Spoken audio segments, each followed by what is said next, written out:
दे। अटल जी कहते थे कि माना कि अंधेरा घना है बट दिया जलाना कहाँ मना है। कोई उम्मीद दिखती है आने वाले सालों में कि बिहार भी बेहतर होगा?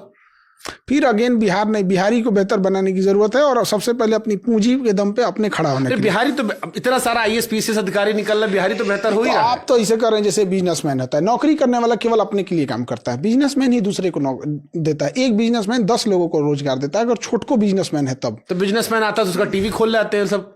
तो ये तो लॉ एंड ऑर्डर की जरूरत है वहाँ पे। कोई जैसे अभी हम आपको बताते हैं, अगर हमको किसी को नोएडा में यूनिवर्सिटी खोलनी है तो नोएडा यूनिवर्सिटी अगर खोलना है ना, 1 महीने के अंदर गवर्नमेंट आपको जमीन वमीन अलॉट करके दे देगी, आराम से मिल जाएगा आपको, कोई झमेला नहीं। उस पर भी आपको लीज दे देगी कि जो बचा हुआ पूंजी आप यूनिवर्सिटीज के डेवलपमेंट में लगाइए।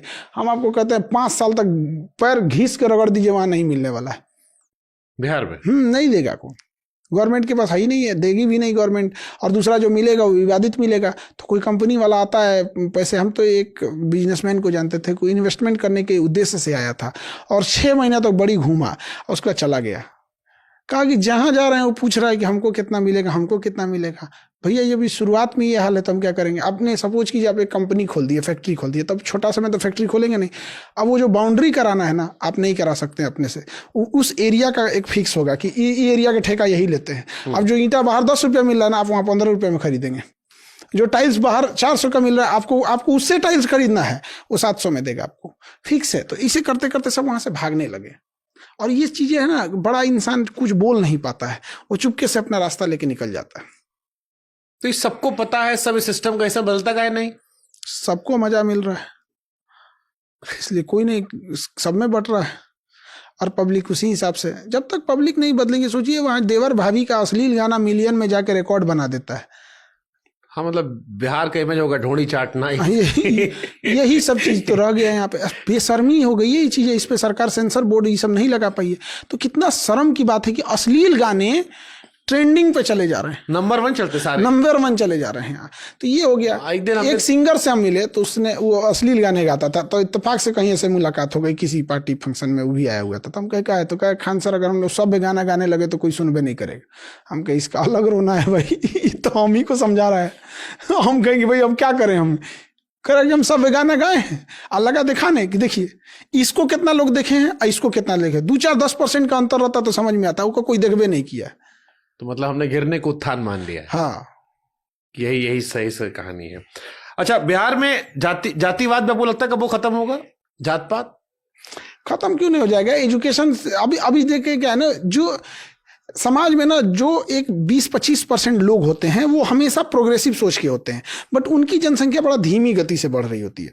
और समाज में जो रूढ़िवादी सोच के लोग होते हैं ना, उनकी संख्या एक तो पहले से ज्यादा है और उनकी संख्या भी बड़ी बढ़ रही होती है। और समाज में वही चारों ओर ज्यादा देखने को मिल जाते हैं। तो ऐसा लगता है ये समाज ही नहीं बदल रहा है, बट धीरे धीरे समाज वहां भी बदल रहा है। मैं बिहार में कई नेताओं का मैंने पॉडकास्ट किया, तो उसमें एक बीच में डेटा आया था कि बिहार में 1200-1300 परिवार है जिनके परिवार के लोग ही 70-80-90% बिहार में सांसद, मंत्री, उप मुख्यमंत्री बनते जा रहे हैं। ये पूरे इंडिया की बात यही है, यूपी में भी तो वही है कि वो डायनेस्टी चलती आती है। तो कोई जरूरी नहीं कि केवल आप बिहार को ही बोलिएगा, यूपी में कोई भी बड़ा नेता देखिएगा, उसके या तो फादर नेता होंगे या तो उसका बेटा आ गया होगा। तो अगर सिस्टम चेंज करना है, जैसे आपने कहा ना कि टॉप पे जाओ, टॉप पे जाके नीचे बदलाव करो, तो पॉलिटिक्स में आना पड़ेगा या दूर रहकर भी हो सकता है? चीजें सही हो जाती हैं तो दूर से ही कर सकते हैं। अकाउंटेबिलिटी तय कर दीजिए। जैसे मान के चलिए आप राशन कार्ड बनवाने के लिए गए, तो उसका या तो 15 दिन के अंदर बनाओ या तो प्रॉपर रीजन देके रिजेक्ट करो। बट यहाँ क्या है ना, ओपन है, वो 15 दिन का 15 साल लगा देगा, तो फिर उसके लिए उसको पैसा देना पड़ता है। आपका आधार कार्ड में नाम गलत हो गया, 10 दिन के अंदर उसको सही करो या तो प्रॉपर रीजन देके खत्म करो। आप प्रॉपर लिख के दो कि इस रीजन से नहीं कर पा रहे हैं, देगा यहाँ पे।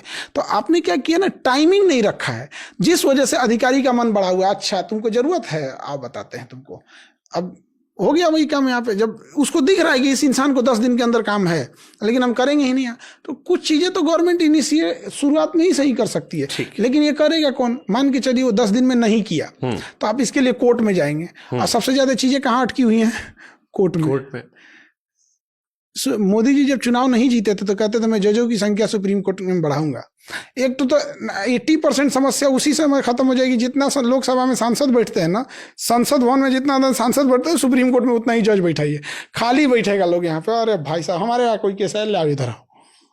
तुमको सुबह में भी बुलाया, तुम एक काम करो 3 बजे फिर आना, एक के दिन में 2 बार तारीख लगेगा। चलो इसी मैं कहता हूँ देश में कानून व्यवस्था में 2 तरीके से है, एक आम लोगों के लिए, खास लोगों के लिए।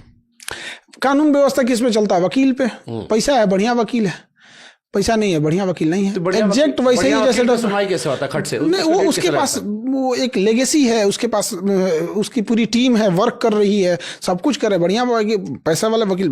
लड़ते भी केस बहुत मजबूती से है, ऐसा नहीं हुआ। जैसे डॉक्टर में क्या है, आपके पास पैसा है, आप बढ़िया डॉक्टर देख लीजिए, आप पैसा नहीं है तो नॉर्मल डॉक्टर से जाके दिखाइए, तो क्या फर्क थोड़ी, पढ़ा तो दोनों सेम है। उसके पास एक्सपीरियंस है, उस अपनी चीज़ों को रखने का तरीका है। ठीक।